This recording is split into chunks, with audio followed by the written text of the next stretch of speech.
A missão de Cristo se concentrava na restauração das pessoas por meio do Evangelho. Seu ministério se distinguia dos líderes do seu tempo, porque ele ministrava nos lares, em público, quer em áreas urbanas ou em áreas rurais.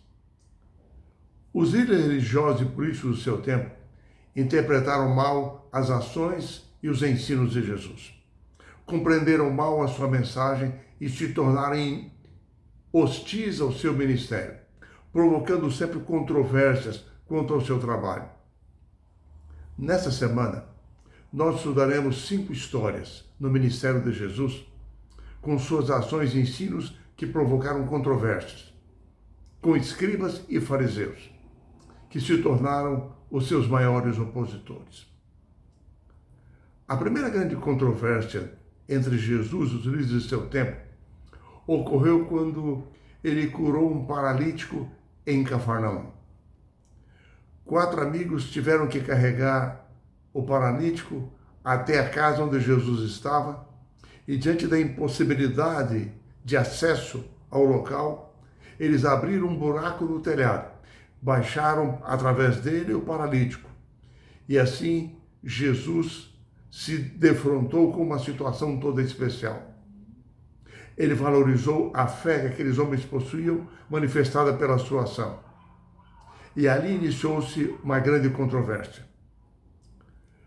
A necessidade da cura física por parte daquele paralítico era real e visível.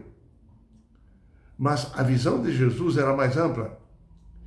Ele percebeu que a necessidade de cura espiritual por parte daquele homem era muito maior. E assim ele iniciou o processo de culpa, dizendo: Filho, os teus pecados estão perdoados. Os escribas que ali estavam reagiram imediatamente. O único que pode perdoar pecados é Deus. Qual era a autoridade de Jesus para perdoar pecados? Mas aí Jesus ampliou mais ainda a controvérsia com uma pergunta que nós lemos em Marcos capítulo 2, versos 9 ao verso 12. Jesus, dirigindo-se a eles, perguntou: qual é mais fácil? Dizer ao paralítico: estão perdoados os teus pecados, ou dizer: levanta-te, toma o teu leito e anda? Ora, para que saibais que o Filho do Homem tem sobre a terra a autoridade para perdoar pecados, disse ao paralítico: eu te mando, levanta-te, toma o teu leito e vai para a tua casa. Então ele se levantou e no mesmo instante, tomando o leito, retirou-se à vista de todos, a ponto de se admirarem todos e darem glória a Deus, dizendo: jamais vimos coisa assim. Jesus provou ali a sua origem divina. Restaurou a vida ao homem paralítico. Eliminou mesmo os resultados do pecado. Se ele tinha poder para criar uma nova vida, logo ele estava acima do pecado e ele tinha poder para perdoar os pecados. Jesus provou que era Deus.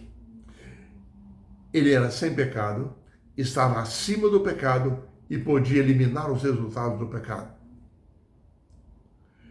Depois do milagre que Jesus operara diante de todos eles, não havia mais como negar a sua divindade. Presos a rituais religiosos, os líderes judaicos perderam de vista o perdão e a vida que procedem de Deus. Porém, quando nós continuamos lendo o Evangelho de Marcos, nós percebemos que uma nova controvérsia surgiu quando, ainda em Cafarnaum, depois do milagre, passando junto à coletoria, ele viu sentado ali Levi Mateus, um cobrador de impostos, uma figura muito impopular para os judeus. Para surpresa de todos que acompanhavam Jesus, ele chamou Levi Mateus para segui-lo. E pior, foi com ele até a sua casa. Mateus era um homem de recursos, mas não era estimado pelo povo. Mateus ofereceu um banquete a Jesus, apresentou aos seus amigos, pessoas a quem os judeus consideravam publicanos e pecadores. E perguntavam então os líderes judaicos: por que ele come com pecadores e publicanos? Jesus, mais uma vez, lhes faz uma afirmação contundente. E Jesus lhes diz, no verso 17 de Marcos 2, os sãos não precisam de médico, e sim os doentes. Não vim chamar justos, e sim pecadores. Ali estava a mensagem da justificação pela fé. A aceitação da salvação que Jesus oferecia era o mais importante para eles. Não a aceitação de méritos e obras humanas. E no próximo momento, a controvérsia com Jesus sobre a justificação pela fé, pela confiança nele, se ampliou. Porque logo em seguida, num dia em que os discípulos de João Batista e os fariseus estavam jejuando, eles interpelaram Jesus e perguntavam: por que os seus discípulos não jejuam?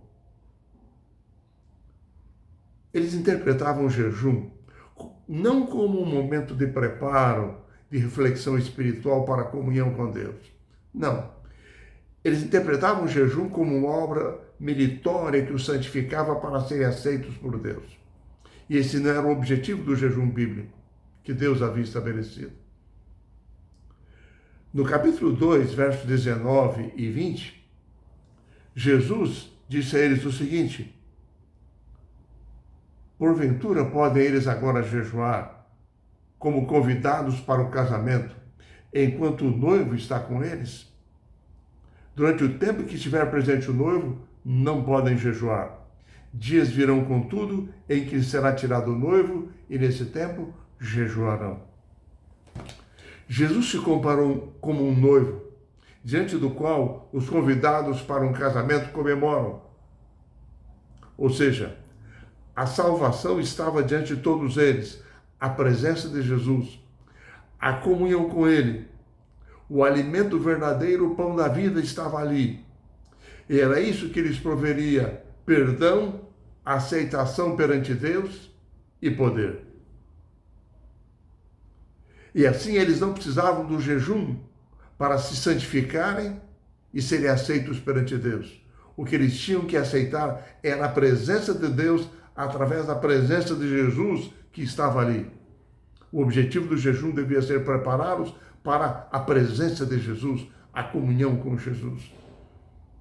Jesus ainda fez comparação com vestes antigas, novas, ordens para colocar o vinho, mostrando-lhes que não deviam misturar antigas tradições judaicas com as boas novas de salvação que lhes viera anunciar. Segundo o Evangelho de Marcos, uma nova controvérsia surgiu entre os fariseus e Jesus, quando esses acusaram Jesus e os seus discípulos de transgredirem o sábado. Num sábado, quando os discípulos não haviam ainda se alimentado, atravessavam um campo e colheram algumas espigas para se alimentarem. O problema é que na tradição judaica haviam 39 formas de atividades proibidas para o sábado, o que inclui inclusive aquilo que os discípulos haviam feito. Jesus, nesse momento, aproveitou para explicar a eles que o sábado foi estabelecido por Deus como um dia de comunhão com Ele, dia de adoração, mas um dia em prol do ser humano, como sendo necessário para o ser humano, para o seu benefício espiritual.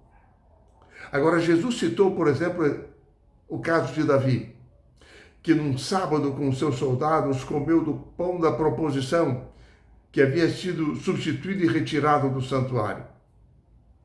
Assim, Jesus, em Marcos capítulo 2, versos 27 e 28, ele disse a eles, e acrescentou: o sábado foi estabelecido por causa do homem, e não o homem por causa do sábado. De sorte que o Filho do Homem é Senhor também do sábado. É interessante que Jesus aqui, em sua afirmação, mostrou que ele havia estabelecido o sábado Por isso ele podia determinar aquilo que podia ou não ser feito naquele dia. Essa declaração de Jesus causou maior impacto ainda no sábado seguinte, quando Jesus entrou na sinagoga, viu um homem com a mão ressequida. As pessoas prestaram atenção para ver o que Jesus faria, se ele curaria o homem ou não. Jesus, nesse momento, os inquiriu com grande autoridade. Ele lhes perguntou: é lícito no sábado fazer o bem ou fazer o mal? O que se deve fazer no sábado? E Jesus, em seguida, antes que eles respondessem, disse ao homem: estende a mão.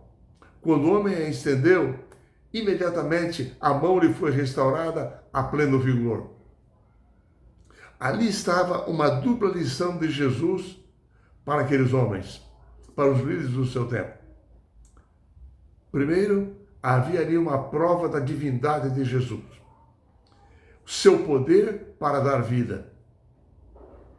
Em segundo lugar, a cura daquele homem no sábado demonstrou que fazer o bem, salvar a vida de alguém, são atividades apropriadas, adequadas para um dia de sábado.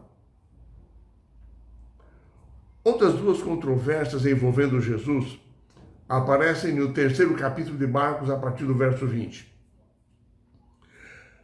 A primeira se inicia com os parentes de Jesus, que, sabendo que ele ministrava sem cessar, poucos se alimentando, quase não descansando, vieram para buscá-lo e levá-lo para impedi-lo de prosseguir naquela sua tarefa diária constante. Mesmo eles diziam: Jesus está fora de si. Essa era uma séria acusação, porque era uma acusação de instabilidade mental, emocional. Ou seja, Jesus, para eles, havia se tornado uma ameaça à sua própria segurança. O curioso é que Marcos, antes de concluir o desfecho dessa controvérsia entre Jesus e os seus familiares, já começa a relatar que nesse ínterim, enquanto os familiares estavam lá fora chamando Jesus, e Jesus estava lá dentro atendendo as pessoas que para lá fluíam, os escribas, para contradizerem Jesus, começaram a dizer que ele estava aliado ao diabo. Ele estava expulsando demônios, promovendo curas pelo poder do inimigo. Mas Jesus foi claro ao dizer-lhes: o inimigo não expulsaria a si mesmo, porque ele seria um reino dividido contra si mesmo, e assim ele não subsistiria. Jesus disse a eles claramente que estava expulsando o inimigo pelo poder que ele possuía, que era maior que o poder do inimigo. Ele não estava movido por um espírito imundo, e sim movido pelo Espírito Santo. E por isso ele possuía poder. E agora, Jesus acusou os escribas de um pecado mais grave ainda: o pecado contra o Espírito Santo. Ou seja, o pecado de atribuir ao diabo as obras do Espírito Santo, afastando-se assim de Deus e seguindo o inimigo. Ao final do terceiro capítulo de seu livro, Marcos retorna à controvérsia entre a família de Jesus e o Senhor, mostrando que, conquanto Jesus valorizasse a família, Jesus mostrou que naquele momento a sua família não estava agindo em harmonia com os propósitos, com os planos de Deus. E assim, quando lhe foi anunciado que a sua mãe e seus irmãos aguardavam por ele do lado de fora, Jesus redefiniu o conceito de família de Deus. Ou seja, Jesus disse que aqueles que fazem a vontade de Deus é que se tornam a sua família.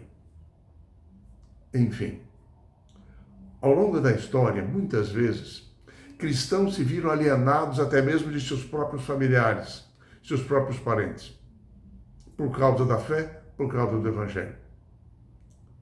Essa é uma experiência difícil pela qual Jesus também passou. E ele prometeu confortar aqueles que enfrentam esse doloroso tipo de isolamento. Enfim, com as histórias de Jesus no Evangelho de Marcos, nós aprendemos 3 grandes lições essa semana. A primeira delas é a não nos prendermos a formas rituais religiosas.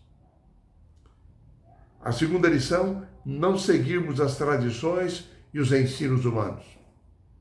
E a terceira lição, vivermos o Evangelho visando a salvação das pessoas. Que a mensagem que encontramos no Evangelho de Marcos possa inspirar a nossa vida cristã, possa elevar-nos para mais perto de Deus, para mais próximos de Jesus, crendo nele, vivendo com ele e nos preparando para o seu santo reino.